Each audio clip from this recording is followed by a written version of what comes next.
ये बात तो सबने सुनी होगी कि दिल्ली की हवा में सांस लेना मतलब दिन की कई सिगरेट पीना। तो चलिए आज इसी जहरीले सच के अंदर थोड़ा और गहरा उतरते हैं। एक पल के लिए एक गहरी सांस लीजिए। अरे अरे रुकिए। अगर ये अक्टूबर से जनवरी के बीच दिल्ली एनसीआर में देख रहे हैं ना, तो प्लीज ऐसा बिल्कुल मत करना। हाँ, साल का वो टाइम फिर से आ गया है। पता है ना, जब आंखें जलती हैं, गला एकदम रेगिस्तान जैसा लगता है, और खिड़की के बाहर देखो तो लगता है किसी ने कोई पुराना धूल भरा फिल्टर लगा दिया हो। तो आज हम इसी पर बात करने वाले हैं कि आखिर क्यों देश की राजधानी हर साल दुनिया की सबसे प्रदूषित जगह बन जाती है। इसका क्लाइमेट क्राइसिस से क्या कनेक्शन है, और सबसे जरूरी सवाल कि हम सब मिलकर इसके बारे में आखिर करने क्या वाले हैं। तो सबसे पहले एक बात साफ कर लेते हैं, ये सिर्फ कुछ दिनों की दिक्कत नहीं है। नहीं, ये भारत में क्लाइमेट चेंज का सबसे, कह सकते हैं, सबसे डरावना और साफ दिखने वाला चेहरा है। ये जो आंखों में जलन होती है, गले में खराश, ये सब PM 2.5 जैसे जहरीले छोटे छोटे कणों की वजह से है। इतने छोटे कि सांस के साथ सीधे हमारे फेफड़ों में घुस जाते हैं और बहुत नुकसान पहुंचाते हैं।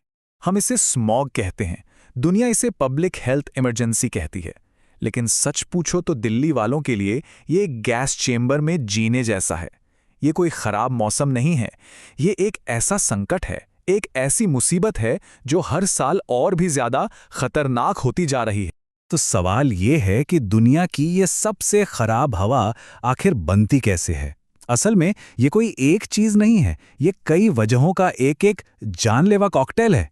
चलिए देखते हैं कि इस एयरपोकैलिप्स की रेसिपी में क्या क्या शामिल है। सबसे पहली दिक्कत तो है दिल्ली की बनावट ही। ये शहर एक कटोरे जैसा है।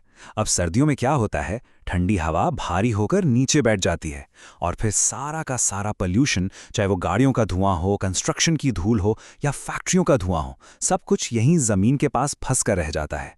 और फिर आता है सबसे बड़ा विलन, आसपास के राज्यों में जलने वाली पराली।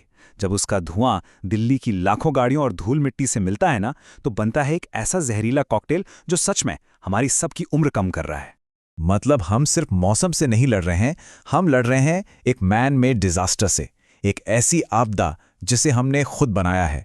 और दिक्कत यह है कि ये कहानी हर साल दोहराई जाती है, बिल्कुल ग्राउंड हॉग डे की तरह, लेकिन जहरीली। तो सवाल उठता है कि भाई, इससे निपटने के लिए किया क्या जा रहा है। तो क्या सरकार बस हाथ पर हाथ धरे बैठी है? नहीं, ऐसा भी नहीं है। सच कहें तो कोशिशें हो रही हैं। जैसे हमारे पास ग्रैप है, ग्रेडेड रिस्पॉन्स एक्शन प्लान, जो हवा के बहुत ज़्यादा खराब होने पर एक्टिवेट हो जाता है। फिर कुछ कंस्ट्रक्शन एक्टिविटीज़ और पुरानी गाड़ियों पर रोक लग जाती है। इलेक्ट्रिक गाड़ियों को लेकर भी काफ़ी जोर है।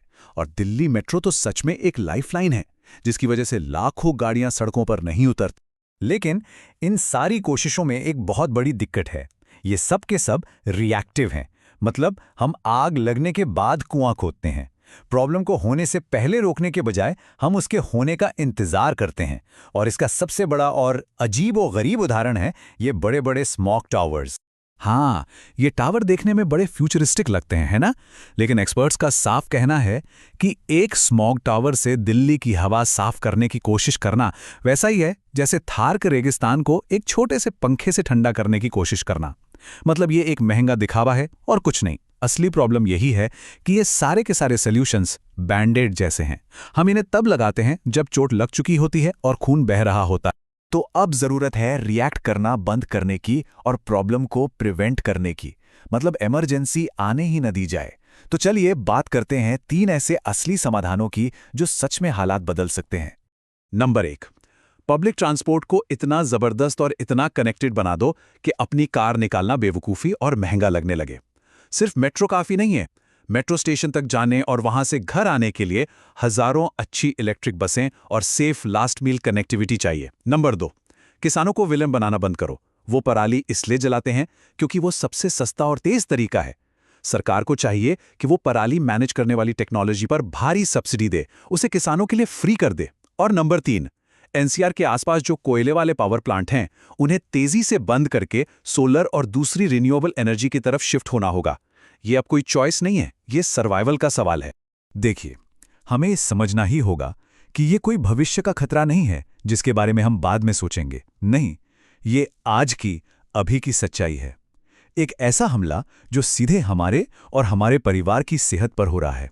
क्लाइमेट चेंज अब पोलर बेयर और पिघलते ग्लेशियरों की कोई दूर की कहानी नहीं है।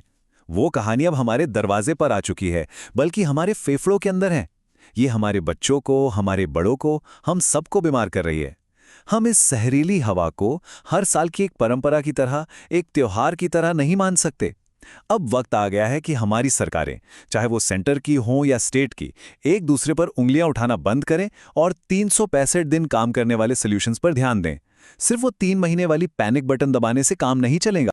और जाते जाते बस एक सवाल जो हम सबको खुद से पूछना चाहिए, क्या ये जहरीली हवा एक ऐसी परंपरा है जिसे हम हर साल चुपचाप झेलने के लिए तैयार हैं? सोचिएगा जरूर। अपना ख्याल रखें, मिलते हैं अगली बार।